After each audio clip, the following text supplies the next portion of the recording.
Welcome back to Black Art is Lit. It has definitely been a long summer since I started this podcast earlier this year, and then we came the global pandemic, and then of course even in the midst of the pandemic we had to take to the streets because of the racial and systematic discrimination, police brutality suffered by Black and brown bodies here in the United States, as well as a very corrupt administration system that's currently ruling in our government.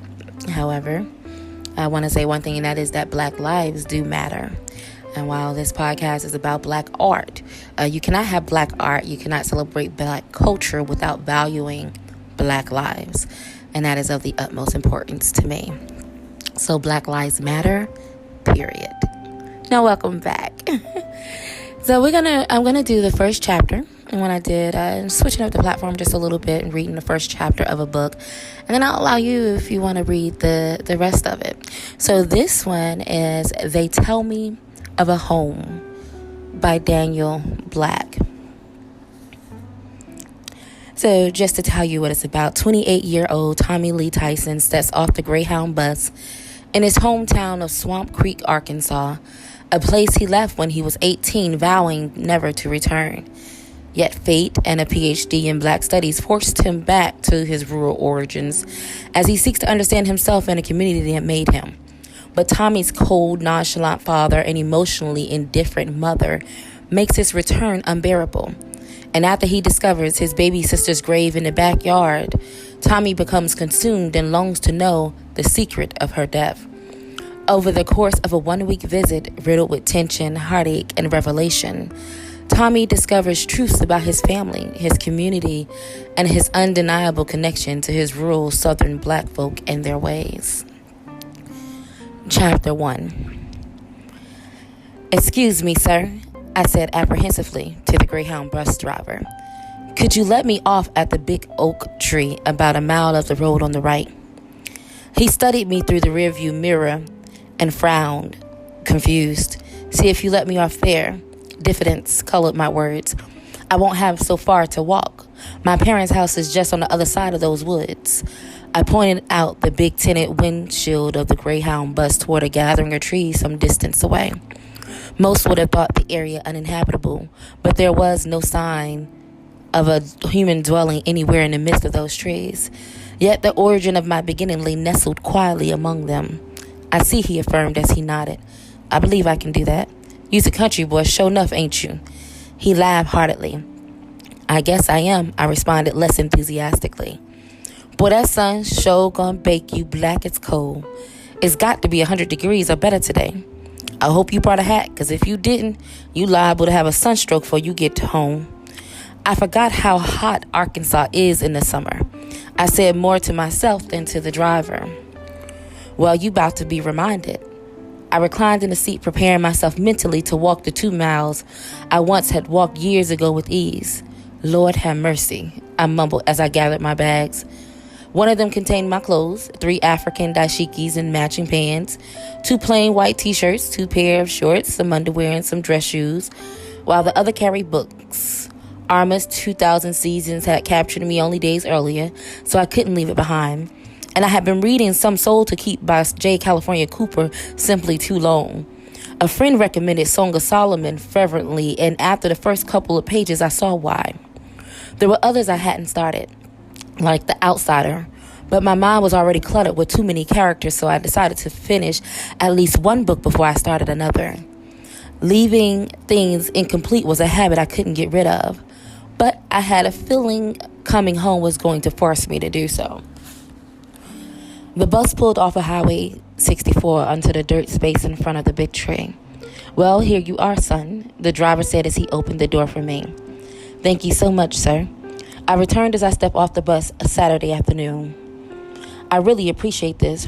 "Oh, it ain't no problem," he yelled down to me. "Hope you enjoy yourself. Tell your folks hello for me." "I sure will, sir. Thanks again." The bus disappeared into the heat wave. I glanced at my watch and murmured, 2:16. As the blistering sun welcomed my spirit home, it was hotter than any day. I can remember the whirlwind of dust which the bus left behind consumed me in a ball of humidity, making breathing practically impossible. It was the kind of heat that pastes close to skin during the day and disallows a cool breeze at night.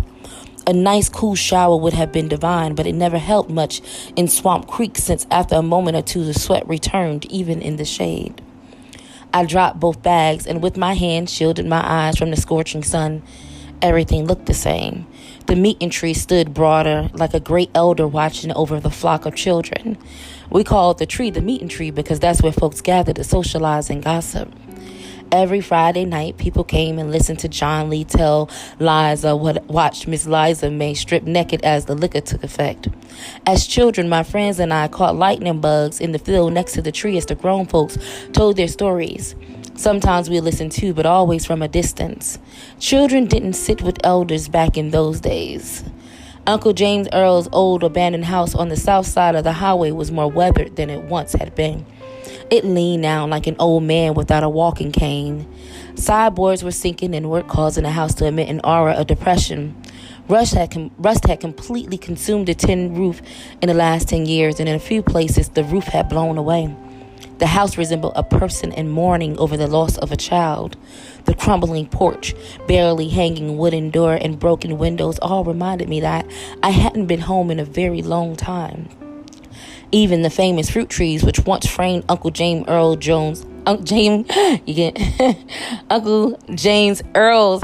house, appeared frail and desolate. It wasn't always this way. One day when I was about 12, my cousin Darryl and I sneaked behind Uncle James Earl's old house and prepared to steal some of those juicy peaches. Darryl whispered, "If we get caught, we're going to get a whooping." "Who gonna catch us?" I murmured intensely. "Hell, I don't know. You know what they say about this house." Darryl was starting to tremble. "Man, be cool. We can get what we want and be out of here. Don't start tripping now." "I ain't the only one tripping. You sound like you fixing to start crying or something." "No, I ain't, nigga. I'm just trying to think while you acting like a little bitch." I was scared as hell, and Darryl knew it. What if the house really is haunted by Uncle James Earl's spirit? Darryl asked more earnestly than I had ever heard him. "You don't believe in all that shit, do you?" He hesitated for a moment and then said, "I don't know. I might." I didn't say anything more because talking about it was weakening my confidence. We were squatting in the high grass behind Uncle James Earl's house, and our knees were about to give away when we spent an eternity contemplating what we were so sure about an hour earlier. "We gonna do it or we ain't?" I asked, trying to force the fear out of Darryl. "Yeah, okay," he responded with a tone of great uncertainty.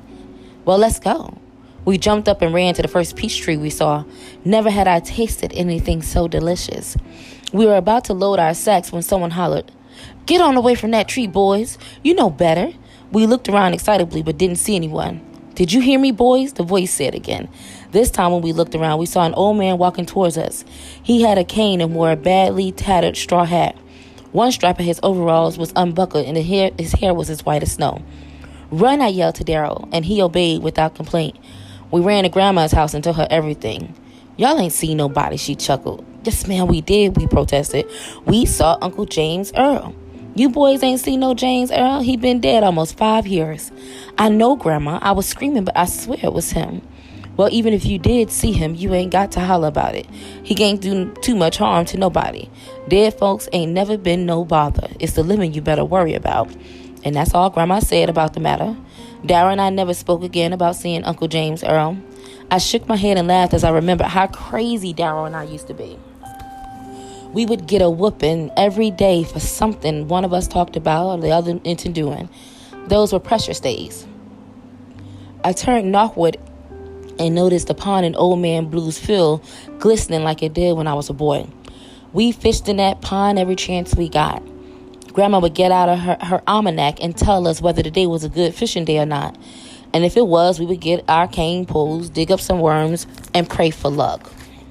Sometimes we caught catfish or bream or perch, but most times we simply watched the water. "You ever seen a girl sting?" Darryl asked one day while we were fishing. "Yep," I said proudly without facing him. "You a lie, boy," Darryl screamed excitedly. "No, I ain't. I done seen a girl sting before, for real." "What does it look like?" "It's kind of hard to describe."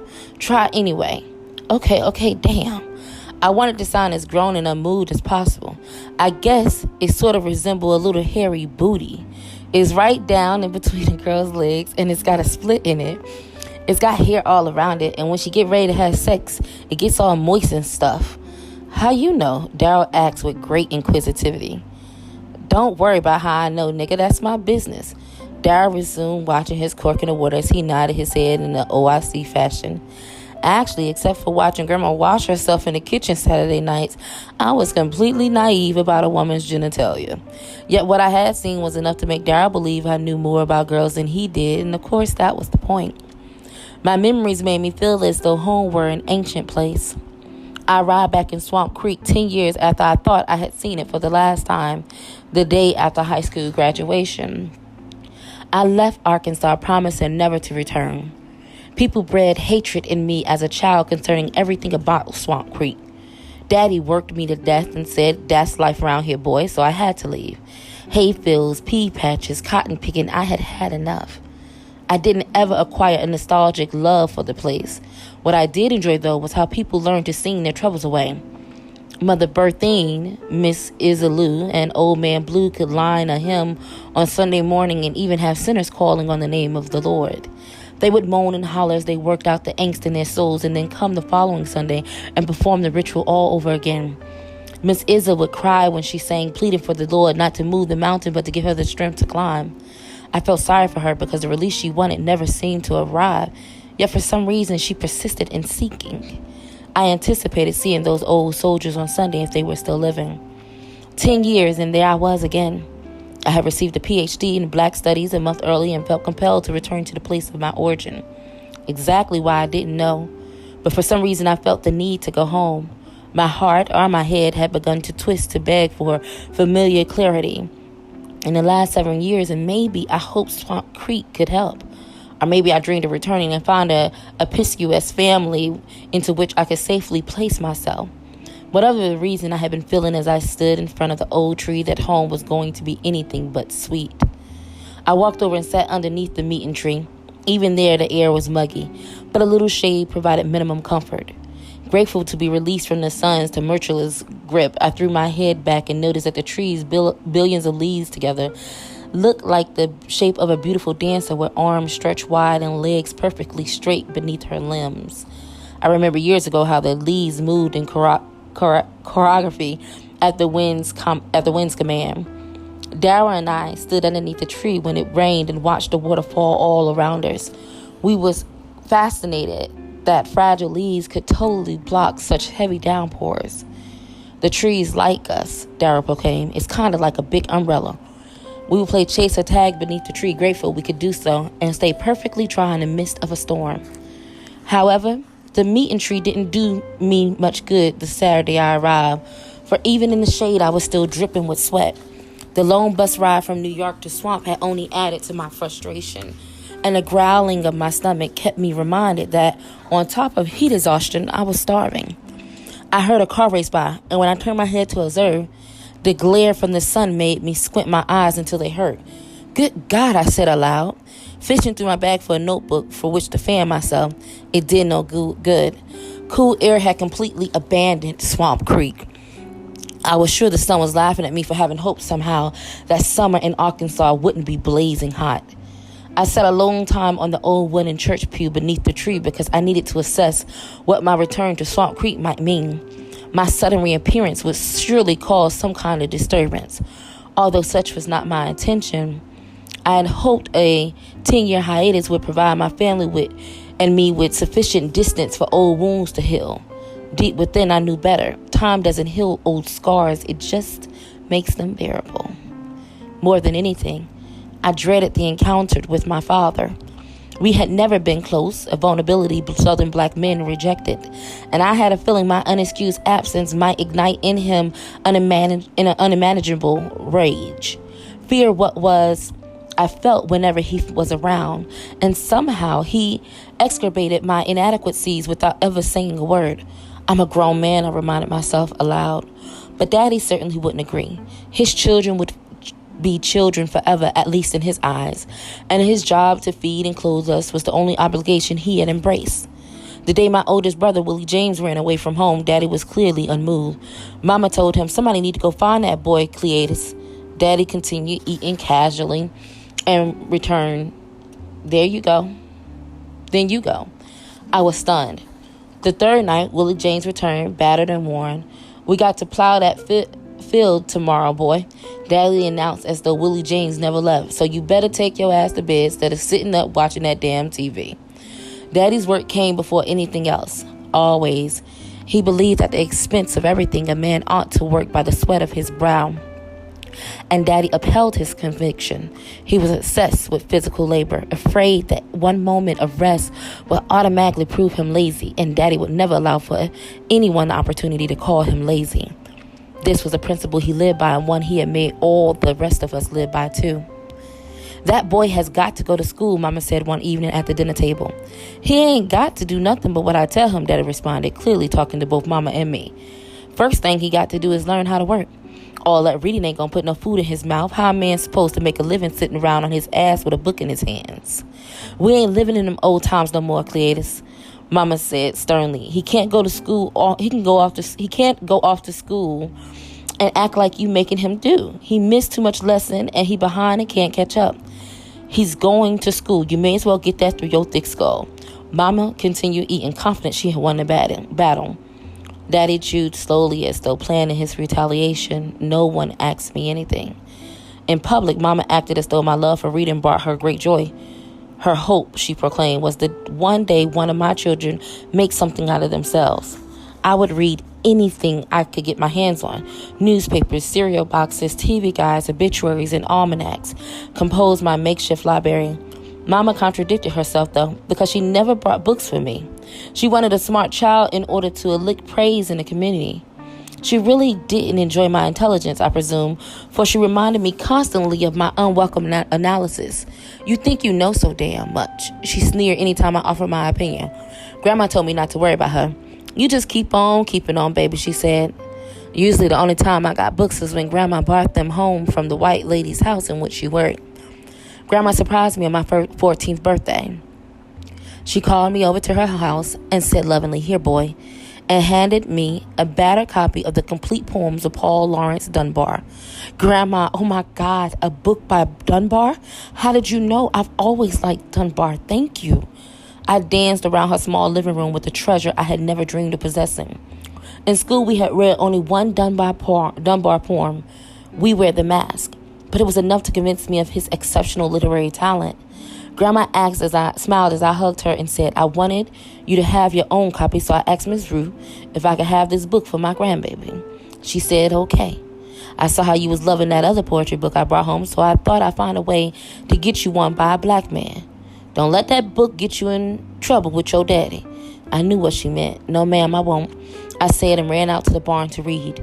I was supposed to be feeding the cows, but decided I could read a while before they starved to death. I nestled between two bales of hay and opened the book to a poem called The Lessons. My cot was down by a cypress grove, and I sat by the window the whole night long, and heard well up from the deep dark wood a mockingbird's passionate song. And I thought of myself so sad and lone, in my life's cold winter that knew no spring, of my mind so weary and sick and wild, of my heart too sad to sing. But e'en as I listened the mockbird's song, a thought stole my saddened heart, and I said, I can cheer some other soul by a carol's simple art. From the darkness of hearts and lives come songs that brim with joy and light. As out of the gloom of the cypress grove, the mockingbird sings at night. So I sang a lay for a brother's ear, in a strain to soothe his bleeding heart. And he smiled at the sound of my voice and lyre, though wine was a feeble art.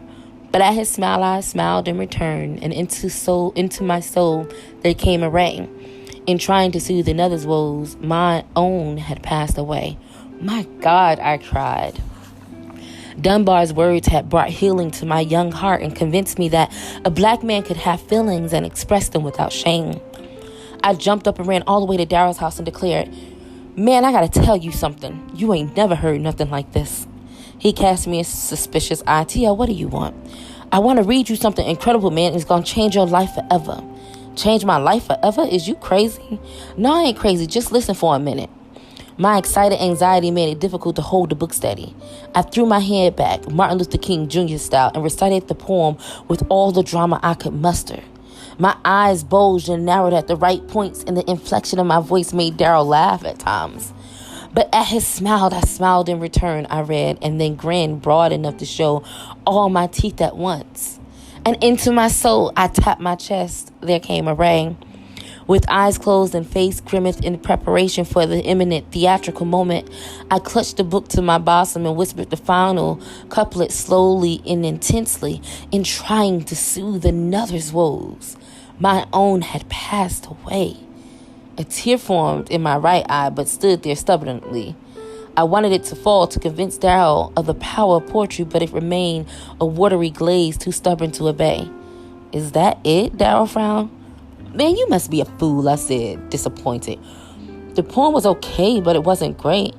I turned and walked back to the barn, depressed that my joy had not been contagious. He just doesn't get it, I resolved. I had almost gotten over my frustration when the barn door opened and Daddy's angry eyes pierced mine.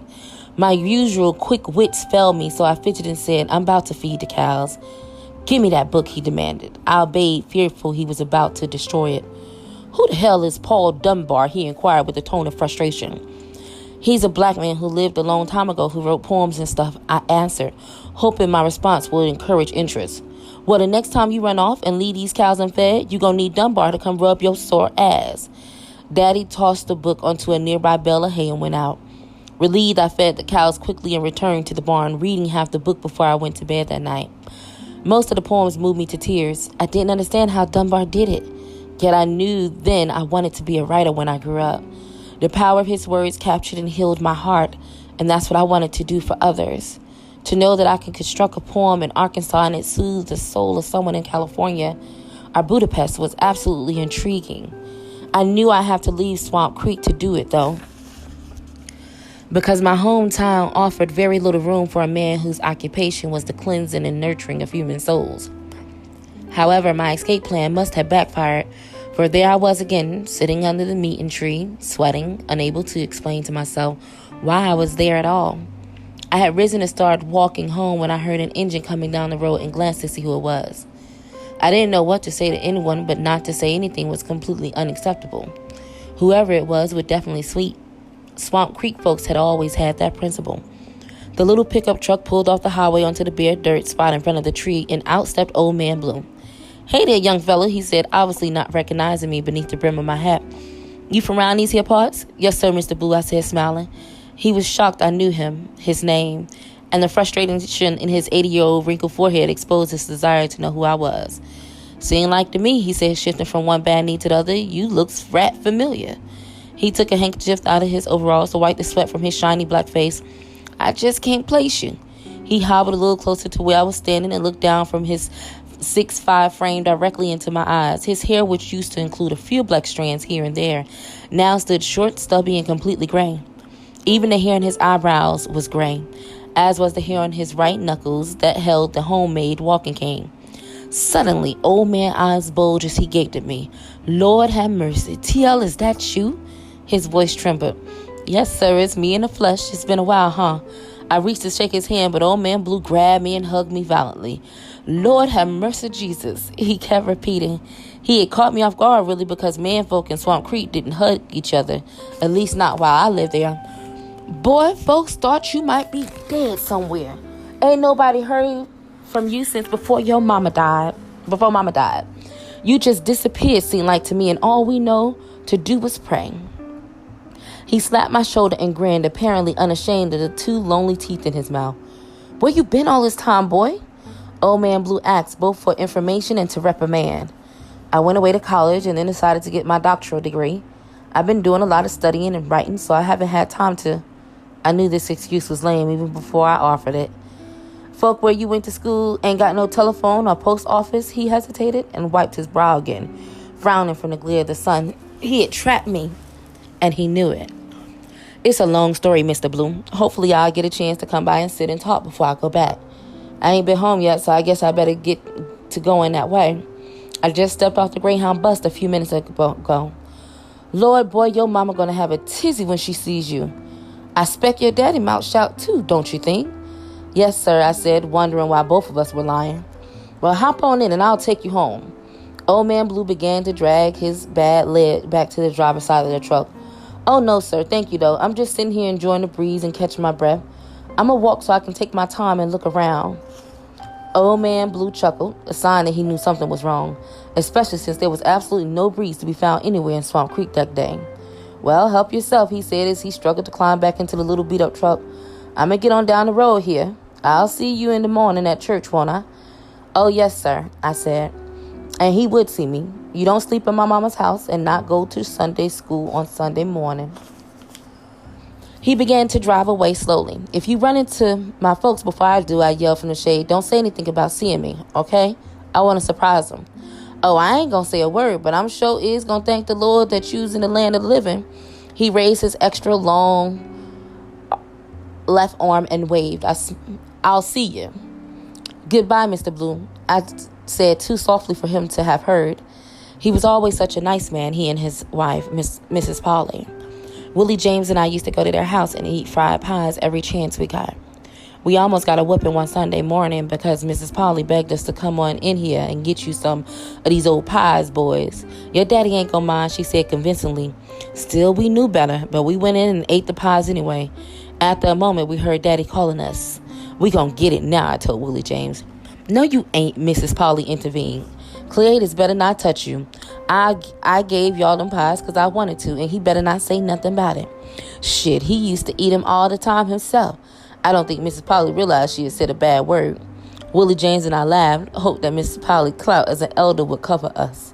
Ain't I told y'all about eating at other folks' house, Daddy said when we exited Mrs. Polly's front porch. Are you hush, Cletus Tyson? Mrs. Polly scolded. You can't say nothing. You done ate enough of them old pies to fill a barn. Now let them boys alone. She winked at us as she turned to re-enter her house. We chuckled from the joy watching Daddy get put in his place for once. I had never seen him submissive. Even the hardest men bow down when an elder speaks. The smart thing I realized was to be on the side of the elders. Always. So I started speaking to all the old men and women at church, and they began to adore me. That TL is something else, Mother Bertha used to tell Mama proudly. He gonna be great one day. You mark my word. I love hearing Mother Berthine prophecy about me. Mama didn't. She would give me a patronizing, gay, fake smile and say, yes, ma'am. But her tone did not confirm the sentiment. I don't know why. As I got older, I began to think she didn't like me. But I could never think of a reason why. I had decided, in fact, to ask Mama one day why she hated me. And from the look of things, that day had finally arrived. It was 95 degrees in the shade with no relief in sight. Therefore, I saw no reason to prolong the imminent confrontation. I took a deep breath, grabbed my bags, and began the long, slow walk home. So that's chapter 1 of They Tell Me of a Home by Daniel Black. I hope that you have enjoyed this, and I hope you tune in again because I will be making sure that I give you something regularly.